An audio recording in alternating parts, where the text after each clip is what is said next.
we've talked about a lot of the decline and decay and the dismay that people are feeling at the state of things right now, and people are wondering what can they do to fight back? What can they do to resist, or, as AOC would say, reclaim themselves in the face of this political, social, and economic collapse?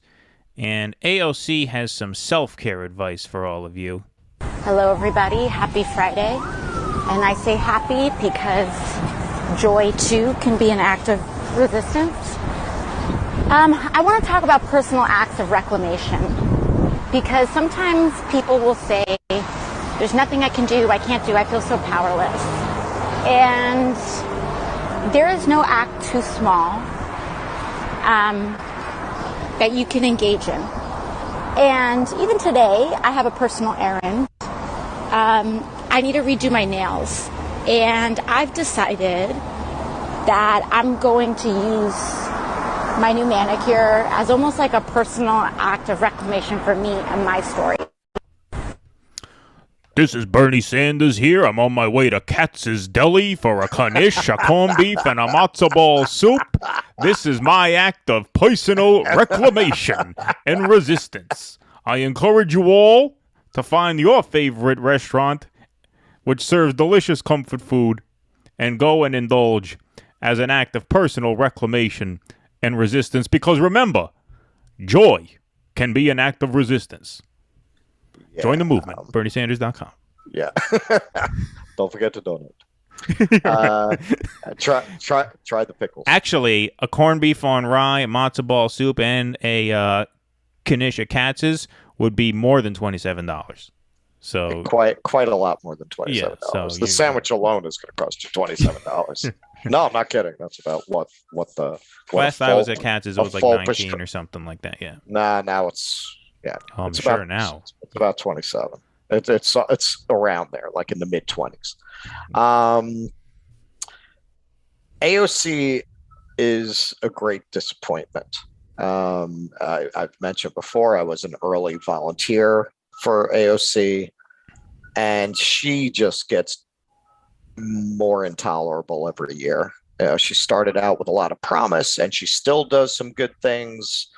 I liked what she was saying in the wake of the abortion ruling, pointing out to people that voting was not going to be enough, and that you're not going to vote your way out of this. You know, she still has her moments. But she's a product of her generation. She's a product of the time that she went to college. So she gets caught up in these culture war things that are not to our benefit, like insisting that Bernie Sanders not repudiate the Joe Rogan endorsement. She was, by all accounts, the main person leaning on him to do that.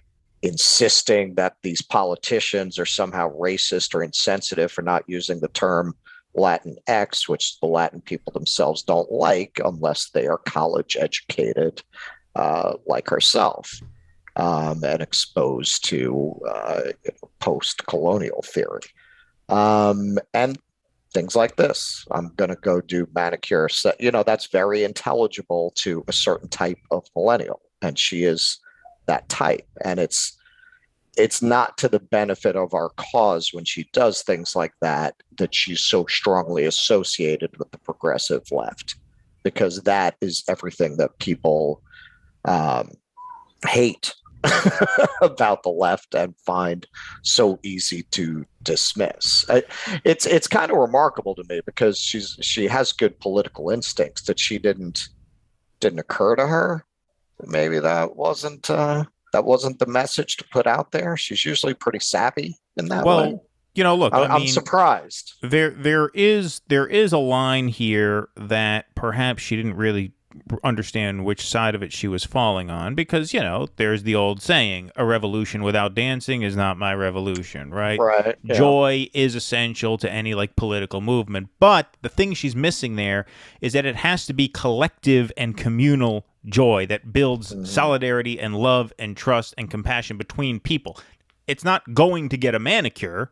it's, you know, if you want to have a block party and say this is community building, this is part of the spirit of resistance and rebellion, That fine. would be awesome. That would Right. be amazing.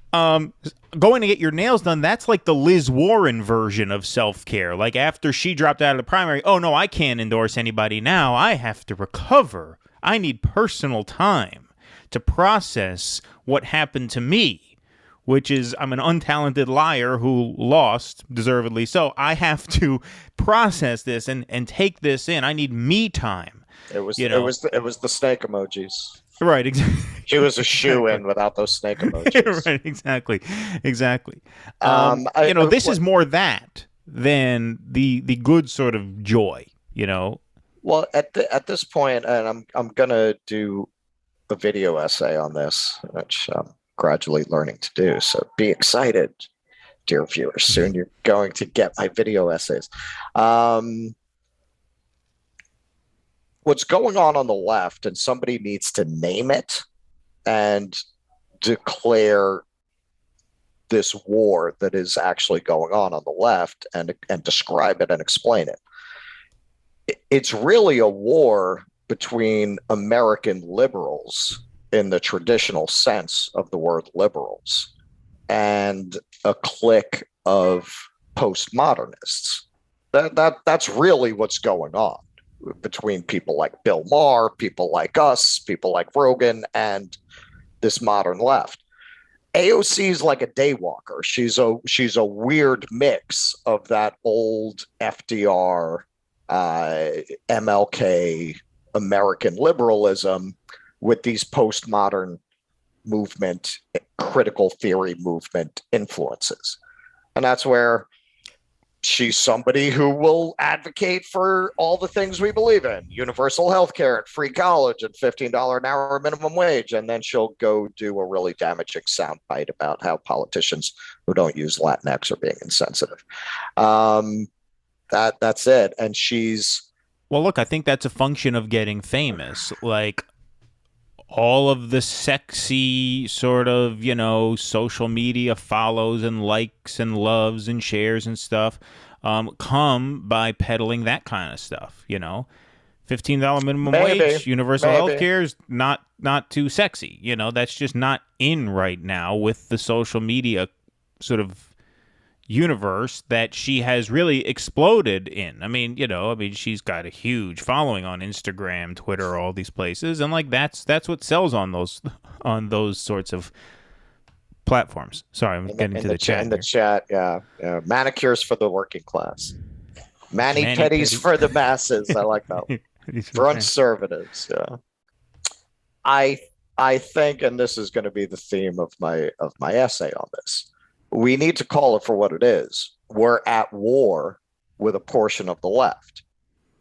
Like, and this is not new. This happened with the Students for a Democratic Society. The people who were kind of the spiritual ancestors of that postmodern version of the left, they're the ones who wound up being the Weather Underground, who went and started bombing government buildings and seriously helped usher in the conservative backlash.